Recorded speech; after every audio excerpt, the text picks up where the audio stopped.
Last night's final leaders' debate before the Ontario provincial election on June 7th included a lot of verbal sparring. Things got a little feisty between Liberal leader Kathleen Wynne, PC leader Doug Ford, and NDP leader Andrea Horwath.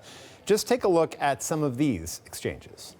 You were beholden. You're beholden to the unions on this. I get that. Kathleen, wow. I get that. But here's really the issue. sad. I believe in collective bargaining. I believe in it. The NDP and even the Liberals know they're terrified Mr. Ford, businesses. You don't have to be there from 8 o'clock in the morning to 4:30 because we know the government shuts down after 4:30, 5 o'clock. Oh. If you work night times, you work afternoons, Have you ever been to a daycare? You will be able to.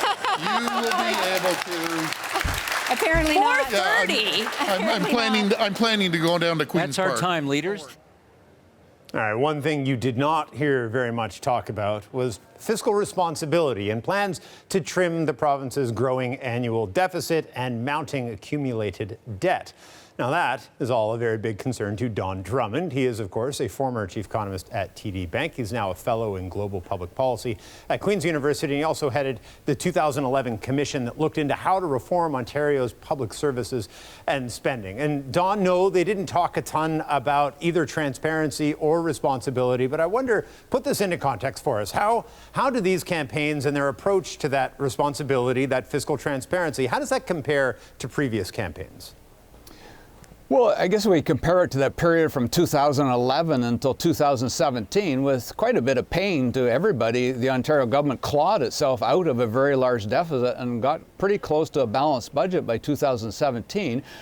I got to tell you, somebody in 2011 told me when I started my work on the commission that they were going to balance the budget in 2017. I was saying, now we're on easy street, it's going to stay in balance. Much to my surprise, that was not the plan that the Liberals laid out in their budget of March 2018. They have the province going back into fairly significant deficits and for a long time.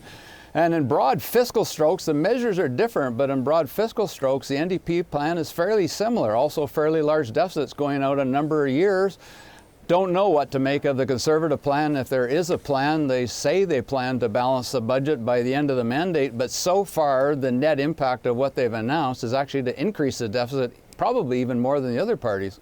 But I mean, compare this to times past. Was there? I've covered enough campaigns to know that there's always a problem with transparency around the numbers and what their plan might really be. Was there ever this golden time that campaigns and that political parties were actually putting out a properly costed platform that made sense, that everybody could understand, and that if electors are making these decisions could look at, then they would at least be making an informed decision? You look at them now. You have one doesn't even have a costed platform. One had a costed platform with an enormous mistake in it, and the other has a costed platform, but an enormous amount of money being added on to the debt and to the deficit as well. It's hard to really cut through that and understand what is it that they're actually planning to do. Well, let's start with the Liberals, because as you said, that's the one we know the most about. Their budget in March of this year had over 300 pages, unbelievable amount of detail. Lots of things you could criticize about it. Lack of transparency is probably not one. As you said, lots of new spending, about $6 billion a year of that. So we kind of know what we got there, like it or not like it. The NDP does have a costed out platform with one big blank in it. They do not have any costs aside from their hydro plan. Now, the Liberal government raked in $3.8 billion to sell half of it. I'm just guessing you're talking about a big number like that to rebuy half of it. And if they want to cut the price further, that's going to cost. So it's not completely costed out. As I said, the Conservatives haven't put out a plan. I just added up some of the individual announcements, and I don't think I got all of them. And I was $8 billion right there. Plus, there's some elements like the expansion of spending on mental health that were in Patrick Brown's plan. I don't know whether those are continuing part of it, so it may go up for that. Plus, there's $5 billion for Toronto Public Transit. Plus, there's uploading the operating costs. So that $8 billion is not the whole thing. And the savings is $6 billion reduction in spending, but no detail. And we have this internal inconsistency that somehow you can cut $6 billion and you don't affect a single civil job. I don't think that's the case. You talk about when you took on this project in 2011 and you know, this notion that anybody could get the deficit under control by now would have been crazy. I guess the thing that a lot of us got excited about then was that there was some focus on it. There was some real political pressure and public pressure to try to address this problem. Do you feel like those efforts might now have sort of dissipated in the wind a little bit? Well, surprisingly, everything changed between the 2017 budget and the 2018 budget as far as the Liberals are going, but that's really important because the NDP based their plans on that budget. So if you look in 2017, they presented a balanced budget. Now, the Auditor General, and I think the Auditor General is right, has said that's not on a proper accounting basis, but put that aside for a moment. They made tremendous progress on getting down the deficit. And they spoke about getting the debt burden, so the ratio of net debt to the size of the economy, down from 37% to 27%. And they kind of waved their hands around and said we should be able to do that around 2030. Pretty slow, but hey, it was going in the right direction. It seemed kind of okay. And then all of a sudden, you just go 1 year forward, March 2018, no mention of reducing the debt burden, none whatsoever. 27%, long gone. 311 pages, not one mention of it.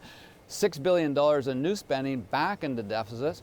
Then the Auditor General says as big as those deficits are, a proper accounting base would add another $6 billion a year. So it's not a string of $6 billion a year, it's a string of $12 billion a year.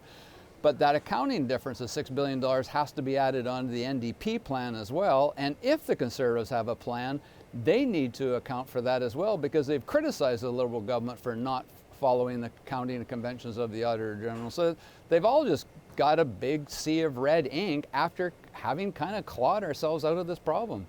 And I think I know the answer to this. I've read the hymn book pretty clearly. What is the importance, in plain language, of making sure that we get this fiscal problem under control and that we have a plan going forward? Because this is going to be generations of problems if we don't deal with it now. Well, there's two dimensions there. There's an economic dimension and then I would say a fairness dimension. The economic dimension is we could pay a higher price for borrowing. We've already got one credit rating agency has put the province on a negative outlook. We may well get a credit downgrade that raises the cost of it.